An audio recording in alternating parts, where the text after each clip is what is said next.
Hi, Dr. Allison J.K. here with you, and I want to talk with you about how our hidden and even some conscious assumptions can block our levels of joy.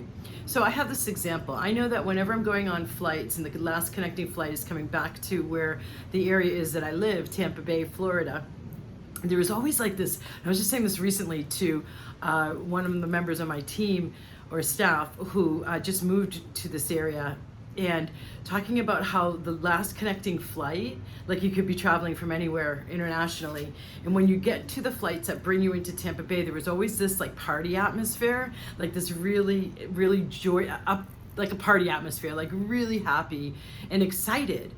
And then whether it's like whatever, people coming in who live here already, or people who don't live here yet and are coming, or don't live here at all and are coming to visit.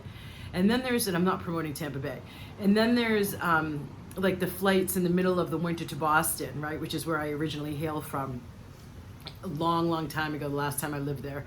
And I know that those flights, like in the depth of winter, feel like that. You know, the energy is like, I'm going back into the cold, I'm going back into the nostril icicles, going back, you know. So I say all of this because there's assumptions that are palpable. Now, whether the family of five is landing in Tampa to go to Busch Gardens as well as Orlando, or it's somebody coming in for a conference, the expectations are it's going to be warm, it's going to be sunny, the sunshine state, the relief of sun and the light.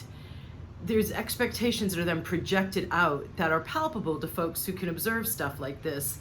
And you can feel it anyway, like it's just a lighter flight, you just feel happier. And then there's this sense of, I don't know, the expectations of I'm going to go back to the snow, I'm going to go back to the cold. On the flight example I gave. And so this is the power of our assumptions that actually then, especially in the backdrop we're living in now, bring to us the actual outcome anticipated.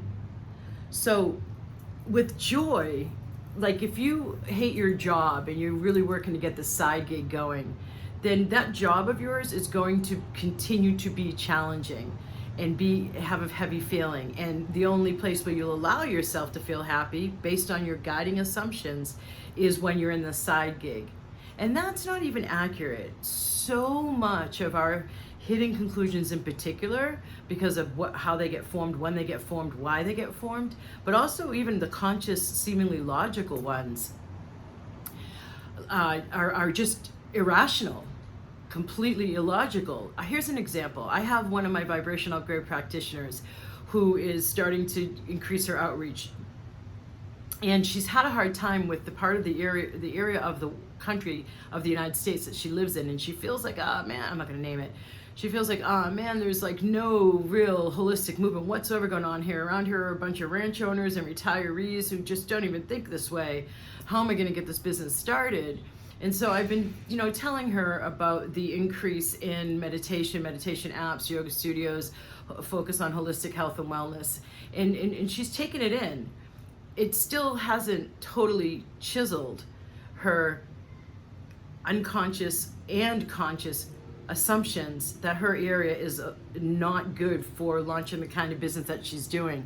So what she did after more coaching from me and more clearings and activations, God bless her, it was she looked up this week growth in yoga studios, growth in meditation studios, growth in holistic centers, and she like just listed them in the mastermind Fun Facts Friday, where she was like showing her own ego mind, as we say in Buddhist meditation, look, you're wrong, so that it wouldn't hold her back as much as it had been, those hidden assumptions and conscious assumptions.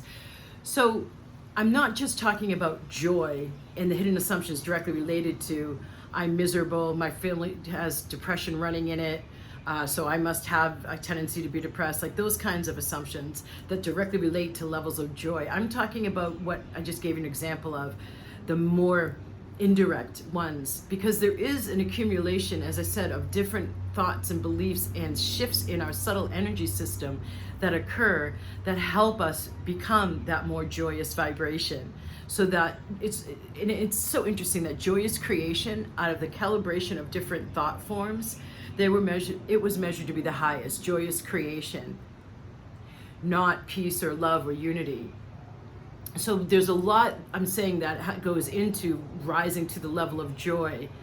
And then when you're in the level of joyous creation, that's the highest. And that's when you're the most magnetic and you get more of the unlimited field of possibilities, or the Tao around you, to work on your behalf. So I have the first live event of 2024, Magical Gateway, to increase your joy factor, so that you can evoke brand new possibilities with all of what I just said and so much more in mind. So I'm going to put the link below. It's Thursday, February 1st, which is also symbolic, a day dedicated to Goddess Bridget, who amongst many other things helps us reach our highest potential. And there's also going to be a really special offer at the end of that event where you could save $500. And it's not a saving of $500 on what you think it is. So I'm excited. I am really seeing, like, the imagery for this event feels like a fountain, like bubbling, sprouting, fountain of joy. Namaste.